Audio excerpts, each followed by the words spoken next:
Assalamualaikum warahmatullahi wabarakatuh. Perkenalkan, nama saya Lulu Amalia Hidayat, Ketua Kelompok 5 Komunikasi Organisasi. Lalu saya akan memperkenalkan terlebih dahulu anggota-anggota kelompok saya, yaitu ada Dini Aprini Temara, Dias Lintang Safitri, Faris Dipni Anugrah, saya sendiri Lulu Amalia Hidayat, Nindi Sidikia, Oktami Azizah, dan juga Putri Afriza. Yang pertama, di sini ada pengertian mengenai komunikasi organisasi. Apa itu komunikasi organisasi? Komunikasi organisasi itu adalah sebuah proses yang terjadi dalam suatu organisasi berupa penyampaian, penerimaan, serta pertukaran informasi dan pesan yang dilakukan untuk mencapai suatu tujuan tertentu yang sudah ditetapkan secara bersama-sama. Selanjutnya, di sini juga ada pengertian komunikasi organisasi menurut beberapa ahli. Di sini saya mengambil dari 3 ahli. Yang pertama ada Katz dan Kahn. Ia berpendapat bahwa komunikasi organisasi ini merupakan sebuah pengiriman atau pertukaran informasi dalam suatu organisasi, sehingga dapat membentuk arus informasi. Yang kedua, dari De Vito. Ia berpendapat bahwa komunikasi organisasi ini merupakan sebuah usaha untuk mengirim serta menerima pesan baik dalam kelompok formal maupun informal dalam suatu organisasi. Dan yang terakhir, ada Goldhaber 1986. Ia berpendapat bahwa komunikasi organisasi ini merupakan suatu proses penciptaan serta saling menukar pesan dalam satu jaringan hubungan yang bergantung oleh satu sama lain untuk mengatasi lingkungan yang tidak pasti atau lingkungan yang berubah-ubah. Baiklah, di selanjutnya ada jenis-jenis komunikasi organisasi. Jenis-jenis ini sendiri terbagi menjadi dua, yaitu internal dan eksternal. Pada jenis komunikasi internal, ini adalah komunikasi yang fokus kepada interaksi serta upaya untuk membangun atau menguatkan relasi antar sesama anggota organisasi tersebut. Jadi, komunikasi ini lebih fokus kepada anggotanya saja. Contohnya seperti upaya mengubah suatu visi yang sudah ada sejak organisasi tersebut muncul. Pengubahan visi harus dilakukan dengan menyatukan pendapat setiap anggota melalui diskusi serta komunikasi antar anggota dan pimpinan organisasi. Sedangkan jenis komunikasi organisasi eksternal adalah komunikasi yang dibangun fokus kepada pihak luar organisasi atau luar kelompok tersebut. Contohnya seperti komunikasi eksternal ini biasanya digunakan jika suatu organisasi ingin mencari sponsor maupun iklan sehingga membutuhkan pihak dari luar organisasi untuk membangun kerjasama dan lain sebagainya. Selanjutnya ada fungsi komunikasi yang akan dijelaskan oleh Dias. Ya, terima kasih moderator. Fungsi komunikasi organisasi. 1. Fungsi informatif. Fungsi yang pertama ini dijelaskan oleh Senjaja bahwa organisasi bertindak sebagai suatu sistem yang memproses informasi. Proses informasi yang hadir dalam organisasi tersebut diharapkan mampu memberikan dan menerima informasi dengan baik untuk tercapainya kelancaran dalam organisasi tersebut. 2. Ada fungsi regulatif.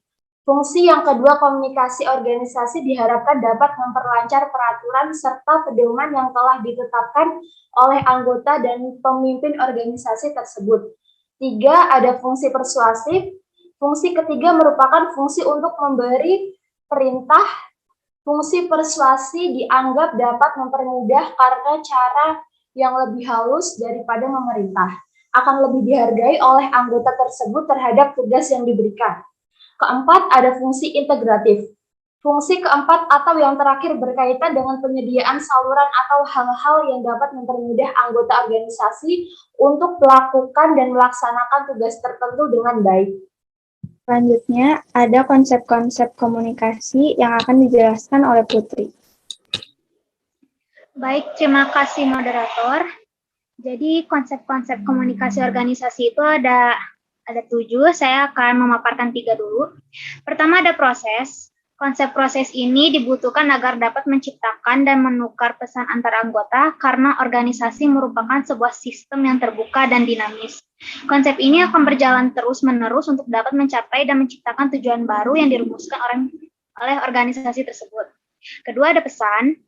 Terjadinya proses bertukar dan menerima pesan dalam komunikasi organisasi, terdapat aspek pesan yang di dalamnya yang penting dalam suatu organisasi. Pesan tersebut harus benar-benar diperhatikan, bagaimana cara mengirimnya, menerimanya, sehingga pesan atau informasi tersebut diterima baik oleh individu lain dan tidak menimbulkan kesalahpahaman. Lalu yang ketiga ada jaringan.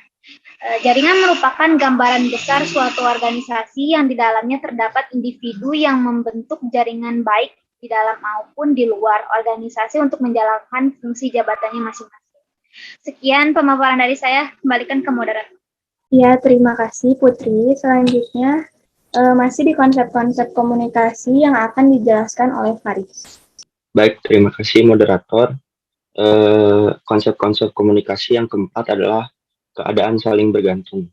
Konsep ini dibutuhkan karena apabila terdapat satu unit maupun bagian organisasi yang tidak berfungsi atau berjalan dengan baik, maka diperlukan individu atau unit lain untuk membantu hal tersebut agar dapat kembali berjalan dengan baik. Yang kelima, hubungan. Suatu organisasi memiliki hubungan yang menghubungkan jaringan satu ke lainnya. Hubungan manusia di dalam organisasi bisa sederhana antara manusia dan manusia, atau bisa lebih kompleks, misalnya hubungan kelompok kecil, besar. Yang keenam, lingkungan. Lingkungan internal yaitu karyawan, staf, golongan, fungsional, dan organisasi. Dan komponen organisasi lain seperti tujuan, produk, dan lain sebagainya. Sedangkan eksternal diantaranya pelanggan, pesaing, dan teknologi. Yang ketujuh, ketidakpastian. Meski memiliki tujuan yang kuat, suatu komunikasi organisasi juga memiliki konsep di mana memiliki ketidakpastian. Untuk mengurangi faktor tersebut, maka suatu organisasi harus menciptakan dan menukar pesan dan memerlukan penelitian untuk mengembangkan organisasi agar tidak terjadi kesalahpahaman.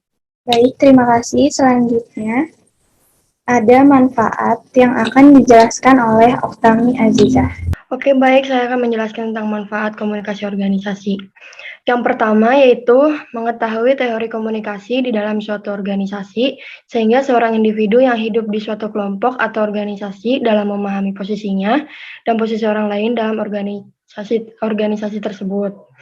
Yang kedua, memperkuat hubungan antar anggota dan pimpinan organisasi, sehingga umur organisasi dapat bertahan lebih lama dan akan tumbuh rasa ingin menjaga serta merawat organisasi tersebut. Yang ketiga, mempermudah tercapainya tujuan organisasi. Hal ini dikarenakan terbentuknya komunikasi yang baik, sehingga antar anggota dan setiap pimpinan unit memahami perbedaan pendapat yang hadir dalam setiap diskusi pada organisasi tersebut. Yang keempat, membuat individu yang tergabung di dalamnya dapat menempatkan dan menyesuaikan dengan baik dengan organisasi tersebut. Yang kelima, mengetahui tugas pemimpin dan anggota lainnya agar lebih sadar mengenai tugas-tugas dan dapat meningkatkan kinerja maupun efektivitas organisasi untuk mencapai tujuan yang sudah ditetapkan. Sekian, kembalikan lagi ke moderator. Yang terakhir, di sini ada contoh komunikasi organisasi yang akan dijelaskan oleh Dini. Baik, terima kasih. Saya Dini Aprini Temara akan melanjutkan contoh komunikasi organisasi.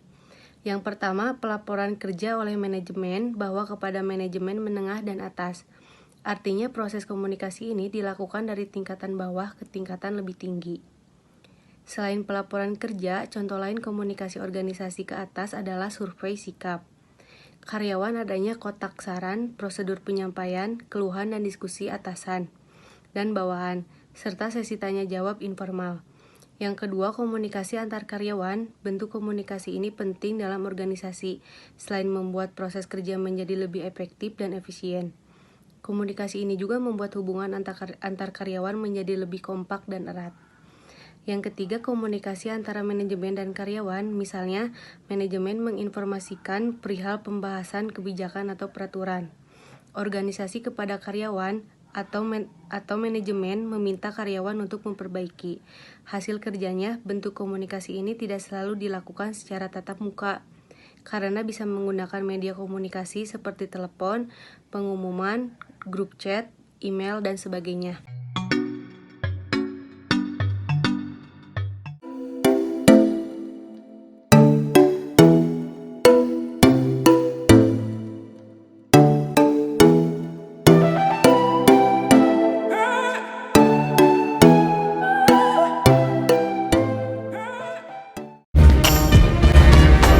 pagi. Iya, selamat pagi. Ya, saya dari Bella, dari FCM Travel Solution dengan Bank BRI ya? Iya, gitu. Baik, Bapak di sini kami ingin bicara dengan Pak Andri, apakah ada? Oh iya, ada sebentar ya. Baik. Ya, halo. Baik, dengan Bapak Andri? Iya. Bapak Andri ini dari Bella Travel Solution, Pak. Oh iya, kenapa Mbak? Baik. Bapak di sini kami ingin menawarkan untuk pekerjaan sama dengan travel dengan Bank BRI, Bapak, seperti itu. Oh, bekerja sama dengan rangka apa ya? Dalam rangka travel fair, Bapak, seperti itu. Oh, travel fair. Iya. Oh, kemarin kamu datang ke tempat saya itu ya? Iya benar, Bapak. Bagaimana untuk kelanjutan kontraknya, Bapak? Oh, nanti saya tanyakan ke atasan saya dulu ya. Oke, baik. Nanti saya kabarin via WhatsApp ya. Baik, terima kasih Bapak Andri.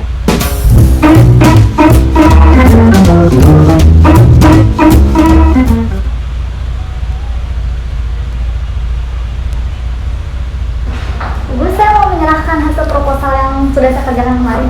Ayo silakan duduk dulu. Ya. Ibu, ini untuk proposal yang sudah saya kerjakan kemarin. Oh iya baik. Ini mengenai proposal mengenai travel fair yang sebentar lagi diadakan, bukan yang bulan Agustus diadakan. Ini proposalnya sudah siap diserahkan kepada Pak Lutfi.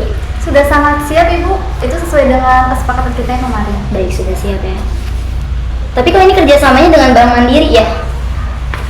Kalau untuk kerjasama, kita mengikuti aturan yang sebelumnya, Ibu. Kemarin pun kita bekerjasama dengan Bank Mandiri. Seperti itu? Seperti itu, Ibu. Kamu meeting ikut kan? Coba dipanggil dulu Monica. Iya, baik, Bu. Misi, Bu. Iya, Mbak. siap. Ya. Nah, kebetulan nih ada Monica datang kan? Waktu kemarin kamu ikut meeting untuk travel fair itu? Iya, aku juga mau ingetin itu. Kita Gimana? kerjasama dengan Bank apa? Oh, wait, aku coba lihat dulu ya. Oh ya, kita kerjasama dengan Bank BRI. Bank BRI ya? Iya. Oh, iya, Ibu. Mohon maaf, Bu. Makanya kalau lagi meeting itu dicatat. Iya, Ibu.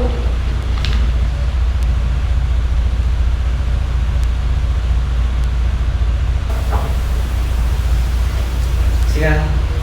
Lagi pada ngomongin apa ya? Siang Pak. Kita lagi ini Pak, ngebahas mengenai travel fair yang nanti diadakan bulan Agustus. Siapa itu Pak? Oh iya, coba. Jadi gimana? Iya, jadi dengan proposal yang saya terima di sini masih tertulis bahwa kita bersama dengan Bank Mandiri. Jadi mungkin nanti proposalnya akan direvisi kembali oleh Melisa. Mungkin Bapak ada tanggapan mengenai hal ini? Permisi, Ya, Pak Lutfi, ini kontrak kerjasama kita ke Bank BRI sudah saya urus kemarin Pak. Kok saya langsung bukannya ke tim Kartina dulu? Kamu kenapa langsung kasih ke saya? Kenapa nggak ke Kartina dulu? Ini aja kita lagi ngomongin travel fair, ini masih salah yang dibuat Nerisa. Kamu tuh harusnya ada komunikasi dulu antar tim. Kita tuh tim di sini. Kamu harus tahu SOP kita di sini tuh gimana. Awalnya tuh kamu harus diomongin dulu di tim kamu, baru kamu ke leader kamu. Ada leader kamu baru ke saya. Seperti itu. Iya Bella, lain kali kamu harus konfirmasi terlebih dahulu kepada kami. Setelah itu baru dikonfirmasi lagi kepada Lutfi ya. Dan kalau kamu jangan kayak gitu lagi ya. Ya udah, saya tinggalin rapat ya. Saya ada rapat lagi di sana. Baik Pak. Baik, terima kasih ya Pak. Terima kasih Pak. Bella silakan duduk. Sekarang kita lanjutkan meeting kembali, tapi sebelumnya saya mau mengingatkan Bella kepada kamu. Jadi jika ada apa-apa harus konfirmasi terlebih dahulu kepada saya. Di sini saya sebagai leader kamu, di sini saya sebagai pemimpin kamu harus konfirmasi dulu kepada saya atau tidak diskusi kepada yang lainnya. Baru setelah itu saya akan komunikasikan kepada Pak Lutfi sebagai atasan kita semua di sini. Seperti itu. Jadi agar strukturnya itu jelas. Baik, seperti itu ya Bella ya. Mengertikan apa maksud saya tadi? Baik. Kalau begitu sekarang kita lanjutkan meeting kembali mengenai travel fair ini. Dan dimulai dari tadi kamu mau memberikan apa ya kepada Pak Lutfi? Ini kontrak kerja sama kita dengan Bank BRI, Ibu, seperti itu. Dengan Bank BRI, iya.